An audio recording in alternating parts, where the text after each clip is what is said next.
Hi, in this video I will show you how to save all Facebook content at once. So the process is pretty simple.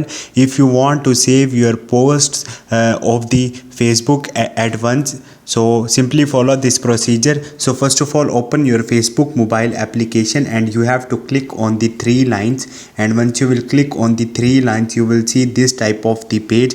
After that you have to click on the settings and the privacy, and in the settings and the privacy you have to click on the settings. Once you will click on the settings, you have to scroll up and search for the download information.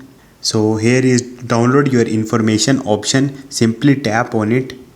Now you have to deselect this and click on the post, and after that scroll up and click on the create file.